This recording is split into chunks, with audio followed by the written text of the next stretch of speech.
your brother and you chuck it on your sister. You chuck it on that one and you chuck it on me. Bad boys, bad. I april måned blev blæksprutten så en realitet, og nu kommer der hver dag omkring 30 drenge i klubben. Men hvad kan blæksprutten tilbyde drengene? Det kan vi tilbyde som vores formiddagsbørn. Det kalder vi A-gruppe, som skal have undervisning og noget aktiviteter. Og B-gruppe, som kommer eftermiddag, det er noget traditionelle og utraditionelle aktiviteter, vi tilbyder. Og utraditionelt kan man vist godt kalde blæksprutten. For eksempel så skal man for at blive blæksprutte igennem den 8-armede blæksprutteprøve.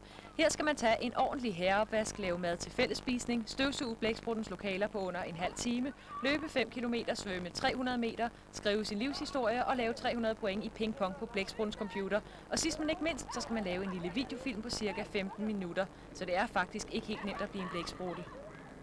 Hvad betyder blæksprutten for dig? Altså ikke noget specielt, men vi kan være hernede og have det sjovt sammen med de voksne og stedet på gården i stationsbyen og kede os. Hvad vil du gøre? Hvad vil du lave i efterskole, hvis du ikke havde klubben her at komme ned i? Så vil jeg nok lave noget meget ballade. Vi spiller kort, vi spiller computer og snakker, går på ture i klubber og nogle andre slags klubber, spiller fodbold.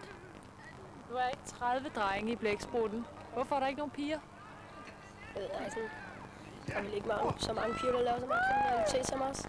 Ideen med blæksprutten er i bund og grund at få bugt med kriminaliteten. Kan I mærke nogen forandring? De kan vi godt mærke efter vores egne opfattelse, og nærpolitiets erfaring viser sig, efter vi har startet med blæksprutten. De børn, som vi har før startet blæksprutten, de havde involveret små kriminalitet, men efter de startede, så er det kommet ud af det kriminaliteten. You chuck it on your brother and you chuck it on your sister. You chuck it on that one and you chuck it on me. Bad boys.